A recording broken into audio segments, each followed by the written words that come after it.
Olá!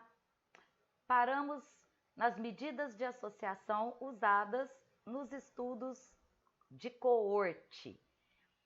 São elas o risco relativo, o risco atribuível e o risco atribuível proporcional. O estudo de coorte, como ele é um estudo de incidência, então ele permite obter medidas diretas de risco.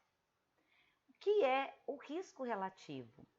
É a razão matemática entre a incidência do desfecho nos expostos e a incidência nos não expostos a um determinado fator de risco. Como que a gente interpreta essa medida, né? Então, se o risco relativo for maior do que 1, sugere que o fator de exposição seja de risco para o desfecho. Se o risco relativo for menor do que 1, sugere que o fator de exposição seja de proteção. E se o risco relativo for igual a 1, a conclusão é que não existe associação entre causa e efeito. Bom, então essas são as interpretações dessa medida de associação que não pode ser levada totalmente em consideração sem a medida de significância estatística chamada de intervalo de confiança, que é utilizada para o risco relativo e para as outras medidas de significância estatística também. Por quê que a gente precisa confirmar ou não o resultado dessa medida? Vou te responder essa pergunta num próximo vídeo. Continuando aqui com o risco atribuível, nada mais é do que a diferença entre a incidência do desfecho nos expostos e a incidência nos não expostos. Como o próprio nome diz, quantos casos são atribuíveis ao fator de exposição? Com a retirada do fator de exposição, quantos casos consegue evitar? Então, essa medida é de impacto do fator de risco na população. Justamente por isso. Se, por exemplo, os indivíduos não fumassem, quantos casos de câncer de pulmão poderiam ser evitados?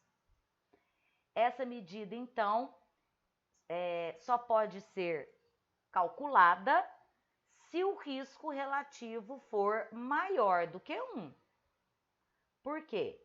Porque sugere risco. Se sugere risco, significa que existe risco a atribuir. Terceira medida, risco atribuível proporcional, que nada mais é do que a proporção do risco atribuível. Então, no numerador, a gente vai colocar o risco atribuível e no numerador, sempre a gente coloca o primeiro aqui, ó, tá? Então, pela incidência nos expostos e multiplica por 100, porque essa medida, então, ela é interpretada e expressa em porcentagem. Nós vamos fazer uma aplicação a partir de um exemplo que vai ficar mais claro para você entender o que significa o risco atribuível proporcional. Então, veja bem, como que é feita a análise, né? É feita através da comparação dos coeficientes de incidência, que a partir deles nós temos uma medida de risco, que pode ser relativa ou absoluta. Se for relativa, a gente calcula o risco relativo. Se for absoluta, a gente calcula o risco atribuível, que também é chamado de risco absoluto. Nesse slide, a incidência nos não expostos está sendo representada por N0. Então, aqui está, né, a expressão do risco atribuível proporcional e agora a gente vai fazer um exemplo a partir de um estudo concreto. Vamos supor que deseja verificar a associação entre o consumo de tabaco na gestação e baixo peso de recém-nascido. Então, 500 gestantes fumantes, 500 gestantes não fumantes. Das fumantes, verificou-se 50 recém-nascidos com baixo peso e das não fumantes, 5 recém-nascidos com baixo peso. Então, como que a gente calcula o risco relativo? Das 500 gestantes tabagistas, 50 apresentaram baixo peso, dividido por das 500 gestantes não tabagistas, 5 apresentaram baixo peso. Então, corta, isso aqui dá 10, indicando que o risco de ter recém-nascido com baixo peso de mãe tabagista é 10 vezes maior do que o risco de ter um recém-nascido com baixo peso de mãe não tabagista. Então, veja agora o risco atribuível, né? Que é a diferença entre as incidências. Então, basta fazer aqui, né? 50 por 500 menos 5 por 500. Então, isso aqui vai dar 45 por 500, que dá 0,09.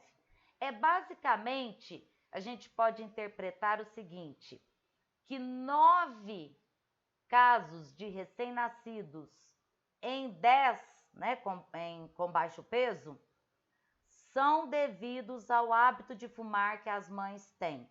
Então, 9 em 10. Isso que significa 9 recém-nascidos com baixo peso em 10 ficaram com baixo peso devido ao hábito de fumar que as mães têm. E o risco atribuível proporcional. Então, veja bem, basta então colocar o risco atribuível aqui no numerador e dividir pela incidência nos expostos, que deu 90%. O que significa? Que a probabilidade de ter um recém-nascido de mãe tabagista é 90%, é de 90%. Ou seja, 90% é a chance do baixo peso ter sido devido ao hábito de fumar que as mães têm. Essa interpretação a gente já havia feito, porém eu preciso chamar a atenção para o risco relativo quando ele for menor do que 1. Então, por exemplo, vamos pensar num risco relativo que tenha dado 0,25. E eu quero saber quantas vezes é menor o risco nos expostos. Então, não tem um significado prático eu dizer que o risco nos expostos é 0,25 vezes menor do que o risco nos não expostos. Por isso, a gente divide 1 pelo risco relativo só para interpretar. Então, nesse caso, o risco nos expostos é 4 vezes menor do que o risco nos expostos.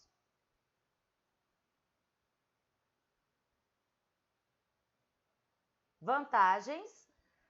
Como eu já havia dito, né, ele é apropriado para exposições raras. Ele avalia múltiplos efeitos de uma única exposição. Vou dar um exemplo. Associação entre o hábito de fumar e o câncer de pulmão. Nesse estudo, indivíduos podem desenvolver outros tipos de cânceres. Pode desenvolver câncer de laringe, câncer de boca, entre outros tipos. Sequência temporal entre exposição e efeito pode ser claramente elucidada, porque os participantes, eles são classificados segundo o fator de exposição no momento da seleção. Então, a gente consegue saber quando o indivíduo foi exposto e quando ele desenvolveu o desfecho, porque ele será acompanhado ao longo do tempo. E, como eu já disse, permite obter medidas diretas de risco. Desvantagens é que tomam muito tempo e são geralmente caros. Além disso, sofrem com problemas de perdas, de segmento, que é quando o participante ele sai do estudo, migra para centros maiores em busca de melhores condições de tratamento. E agora ficamos com uma comparação entre o coorte e caso controle, que será abordado no próximo vídeo.